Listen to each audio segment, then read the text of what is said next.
Assalamualaikum warahmatullahi wabarakatuh. Bapak Ibu jamaah sekalian, gimana rasanya yang kangen sama Baitullah ya? Masya Allah, tiap hari kita pantengin TV buat ngeliat gimana situasi dan kondisi Masjidil Haram, Masjid Nabawi, tempat sa'i. Tapi ya mau nggak mau ya kondisinya seperti ini. Tapi kita harus optimis bahwa selalu ada hikmah di balik itu semua. Ya.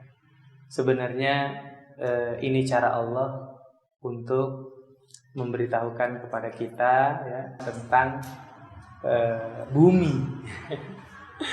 Covid ini sebenarnya hikmahnya buat bumi jadi lebih seger, langit lebih terang, air lebih nyaman, binatang-binatang jadi berasa gimana gitu ya. Kalau yang sering umroh paket umroh plus Turki itu nanti pasti city tournya ke Bosporus ya, ke Selat Bosporus. Di sana kita cuma bisa ngelihat mobil-mobil, motor-motor, siliweran sana sini dan lain sebagainya. Tapi kala Covid ini justru lumba-lumba, ikan lumba-lumba. Di jalanan kota di London, domba-domba pada keluar. Kenapa? Yang punya domba nggak berani keluar rumah. Nah, kalau binatang itu kan instingnya. Oh, lapar nih ya, keluar aja. Kita lapar keluar, terpapar ya kan? Nggak bisa seperti itu. Insya Allah ya dalam keadaan ini kita bisa belajar. Tapi saya mau mengkaji satu hadis dari Rasulullah SAW yang mengajarkan kita tentang hemat. Nah, sebenarnya dari Covid ini kita jadi belajar apa? Hemat. Akhirnya apa? Allah ngajarin kita bahwa kita cukup memenuhi kebutuhan kita yang secukupnya saja. Ayo, apa ada di antara kita yang di rumah masih tetap belanja baju? Ada enggak? Kalau ada ya alhamdulillah, kalau enggak ya itulah kondisinya. Rasulullah SAW bersabda, al-iqtisadu fin nafaqati nisful ma'isyah wa tawaddudu ilan nasi nisful aqli wa husnus su'ali nisful ilmi. Rawahul Baihaqi. Rasulullah SAW bersabda, hemat dalam pengaturan nafkah ya, itu adalah setengah daripada kehidupan. Kesuksesan hidup kita salah satunya berhemat. Yang kedua, watawaddudu ilan nasi, dan memiliki rasa cinta, memiliki awareness, memiliki kepedulian kepada manusia, itu juga setengah daripada akal kita. Jadi kalau kita nggak punya rasa peduli, nggak punya rasa awareness, nggak punya rasa care, jangan-jangan emang kita ini bukan termasuk golongan akal sehat gitu ya. Baru kemudian wahusnus su'ali nisful ilmi. Nah, pentingnya untuk bertanya. Kecuali yang sedang jalan-jalan ya, malu bertanya jalan-jalan, bukan malu bertanya sesat di jalan. Ya, kita membahas pada konsep yang pertama, yaitu al-iqtisadu fin nafaqati nisful ma'isyah. Kita jadi tahu kan bahwa Rasulullah dari dulu sudah mengajarkan kita untuk hemat. Ya, bahasa halusnya Rasulullah kepada kita supaya berhemat. Al-iqtisad. Padahal Allah Subhanahu wa taala bilangnya lebih kencang. Apa? Wala tusrifu. Wala tusrifu, jangan engkau berlebih-lebihan. Atau di dalam ayat yang lain surat Al-Isra, innal mubadzirina kanu ikhwana syayatin. Sesungguhnya orang-orang yang mubadzir, yang berlebih-lebihan, itu temannya syaitan. Apa sih berlebih-lebihan? Puasa Ramadan. Ya. Biasa kita sehari makan 3 kali. Sekali makan 15.000, 3 kali makan berarti 45.000. Kenapa puasa anggaran makan kita jadi 100.000 sehari? Kenapa jadi 60.000 sehari? Dan itu buat makan, konsumsi. Kenapa? Harusnya justru 15.000-nya itu yang tidak kita pakai untuk makan siang malah bisa kita sedekahkan. Harusnya, secara teorinya. Nah, kalau kita kemudian punya rezeki lebih tapi tetap sederhana sehingga kelebihan rezeki kita bagikan untuk makan orang lain, itulah yang beda. Dibanding untuk konsumsi sendiri, anggaran makan kita jadi lebih banyak. Nah, itu jangan-jangan kita mubazir. Jangan-jangan kita mubazir. Memang di satu sisi rantai ekonominya berjalan. Ketika Ramadan kita beli makanan lebih sedikit. Boleh untuk memberikan untung mereka para penjual. Tapi jangan kemudian berlebih-lebihan. Ya, jangan kemudian berlebih-lebihan. Pun sekarang sedang Covid ini kita diajarkan untuk berlebih. Kita sekarang semua jadi mapping kebutuhan keluarga. Termasuk nih, apa yang akan sahabat-sahabat dan Bapak Ibu sekalian lakukan pertama kali setelah Covid. Buat yang rezekinya lebih, ya daftar aja umroh. Karena nanti setelah ini pasti. Kenapa? Tanda-tandanya sudah ada. Ya, kalau kita lihat flow-nya Masjidil Haram dan Masjid Nabawi, tahap awal tutup total. Tutup total. Tidak ada yang tawaf, tidak ada yang sa'i.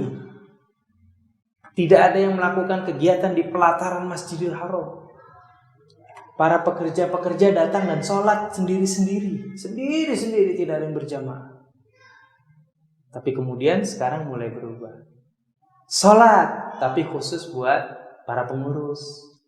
DKM, cleaning service, dan lain sebagainya. Mulai sholat.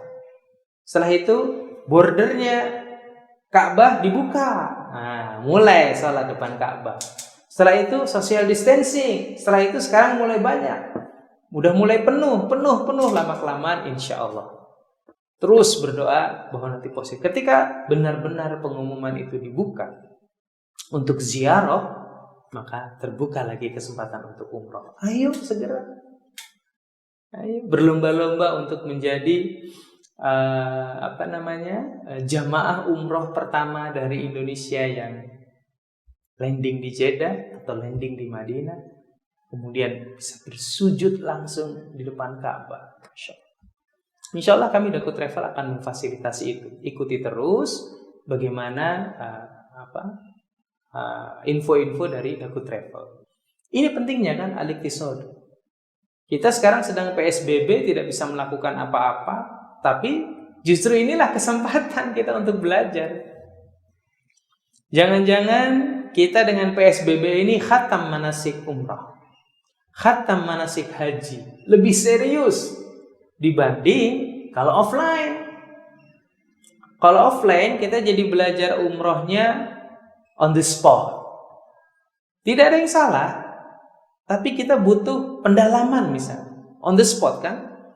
Kalau di Daku Travel H-1 atau H-2 sudah masuk hotel untuk pembelajaran manasik. Berbeda dengan travel lain yang kadang-kadang manasik itu sebulan sebelumnya.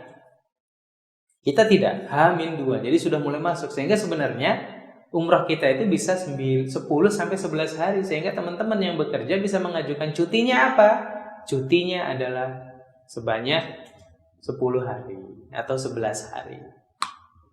Tapi kemudian selama 1 hari penuh, apakah praktek cukup? Buat yang belum pernah belajar fikih umrah dan lain sebagainya, boleh jadi nggak cukup. Akhirnya on the spot kan?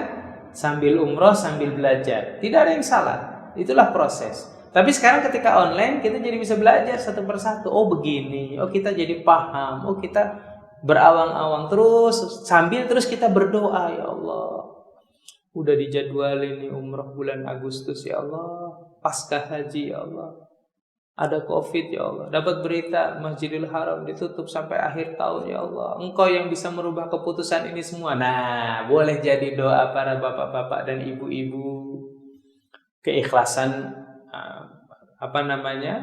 para orang-orang yang mendapatkan tugas untuk melaksanakan umroh ini. Ya, kemudian juga doa kaum muslimin dan muslimat yang merindukan Ka'bah. Tapi caranya dengan apa? Kita pun menemani doa kita dengan apa? Salah satunya berhemat.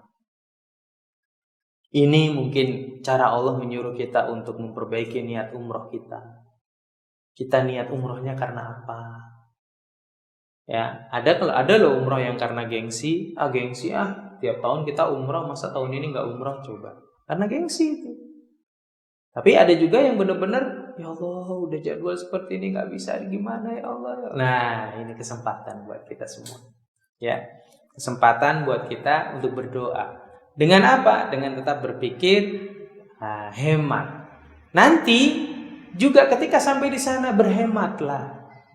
Saya biasanya sih kalau umroh ya, asli dari makanan yang ada di hotel saja sudah sangat cukup untuk perut kita. Cukup banget dan udah bisa untuk membuat jadi nggak kepikiran tuh ngelancong kemana makan sehingga makanan tuh nggak kemakan. Nggak gitu loh, sayang gitu kan.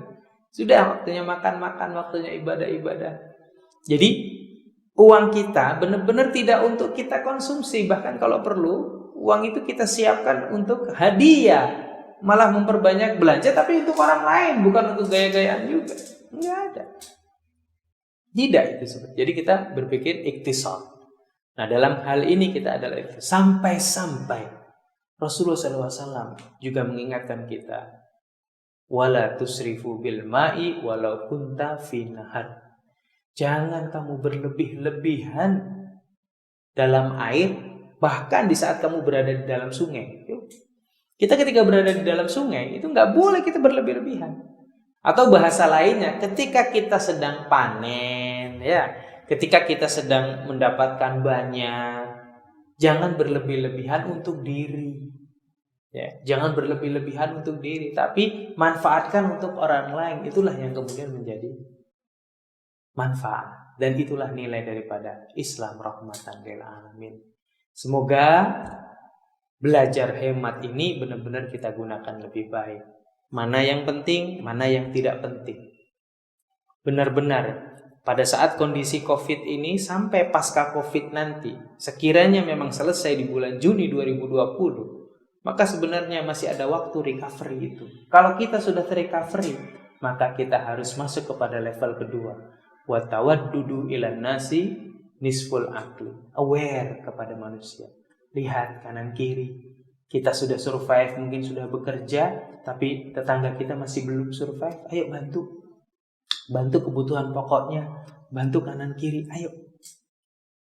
Wa husnus su'ali nisful ilmi. Cara membantunya gampang, ya tanya aja. Ya, insya Allah mah kalau tetangga kita serba sulit mah kita kasih apa aja, insya Allah nerima. Ya, uluran tangan kita bisa untuk membantu orang lain beraktivitas. Dari aktivitasnya itu tumbuh pergerakan. Dari pergerakan itu tumbuh penghasilan. Dari penghasilan itu tumbuh ekosistem ekonomi yang berputar dengan baik. Dari situlah kemudian ekonomi menjadi stabil lagi. Artinya apa? Dari satu gerakan yang kita berikan kepada orang lain menjadi berkah untuk yang lainnya. Semoga berkenan. Mohon maaf atas segala kekurangan. Hadanallahu wa iyyakum ajmain. Assalamualaikum warahmatullahi wabarakatuh.